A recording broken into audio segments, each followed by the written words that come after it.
What's up, YouTube? Capital G here, checking out the brand new partially revealed Cyber Dragon Nächster. This information comes by way of the V-Jump. At this point, I think a lot of Yu-Gi-Oh players are used to this in the V-Jump, especially in the OCG. They kind of reveal a card. They don't actually show what the stat line or what the card actually does, like what the effects of the monster are. But then, they give you just a little bit of information to get you hyped, like the attribute, the level, the artwork of it, and really just its existence to start building up a little bit of buzz around these archetypes. Makes sense right now. Konami is pushing out so much Cyber Dragon support, it's actually kind of crazy. We haven't seen any of this new support in the TCG, but in the OCG they already have Cybernetic Horizon. And if you guys have been keeping track of all of this stuff for Zane, they're giving Zane basically a complete overhaul of Cyber Dragons. Not just is he going to be receiving this brand new promo, but then Cybernetic Horizon, he's getting like 4 or 5 cards in that set. In the Duelist Pack 20, you're going to be getting like 4 or 5 more new Cyber Dragon cards in there as well.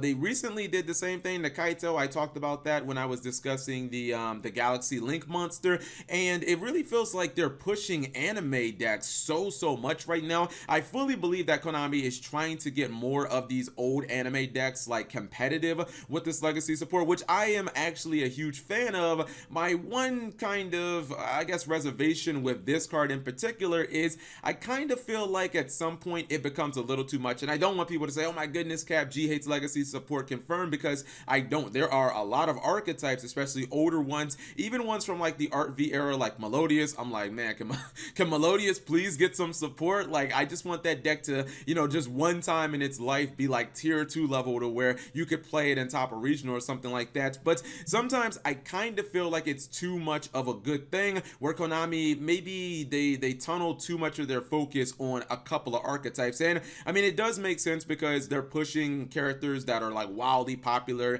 Zane from Yu-Gi-Oh GX, I love Zane from season 3, where he gets all dark and edgy and he starts playing Cyber Darks. That is my favorite Zane in the entire series. Kaito, the most popular character from Yu-Gi-Oh Zexal. So they're pushing really popular characters, but I feel like sometimes Konami just gives so much support to these characters that they kind of forget about some of the other characters that are still kind of awesome, that are still beloved, but their decks were never, anything more than like low tier for life trash or table 500, a la Melodious from, Yu-Gi-Oh Arc V or something like that. And yeah, this is the 3rd batch of like Cyber Dragon supports, and I kind of look at Cyber Dragons and I'm like, wait a minute, so you're getting a Link monster, you're getting a Premature Burial, you're getting a Rhoda, you're getting a new level 1 that also kind of has a Rhoda built into it. Like, you're getting so much support. Like, how much more stuff do Cyber Dragons need? Kind of spread the love, Konami. Like, give that to some of the other anime archetypes, whether they be from Zexal or 5Ds or Arc V or even some of the ones from DM.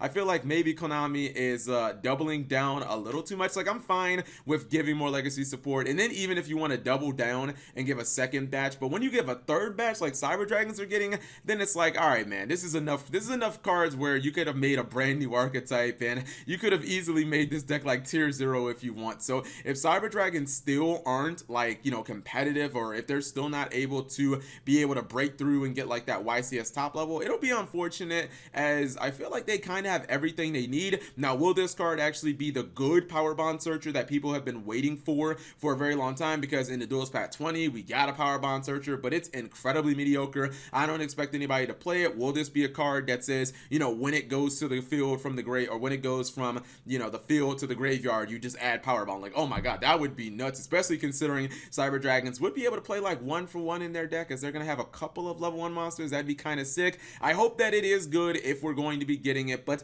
I kind of feel like at this point, this is enough. Like, we don't need any more Cyber Dragon support. We don't need any more Galaxy support. Just, focus on other decks. Same thing kind of goes with Blue Eyes right now, where Blue Eyes has gotten so much support in the last couple of years. Its own core booster set and Shining Victories, obviously all the shit from the movie, Duelist Pack 20, even more cards. So I feel like Konami is doing a really good job with legacy support. They just need to kind of spread it to some of the characters who are maybe not as popular as some of the big names, the Kaibas, the Zanes, the characters like Kaito from Zexal, and just maybe focus on them a little bit more. But anyways, whatever you guys think, leave it in the comment section below. What are your early predictions on on this card, do you think it has anything to do with power bond? I mean, if Konami's looking at the immediate reception, they have to know that the Duels Pack 20 Cyber Dragon cards were not met with the best reception. The cards from Cybernetic Horizon, people seem to love those. I love those cards. Premature Burial for Cyber Dragons, yes please. Like the Cyber Dragon cards from Cybernetic Horizon are good.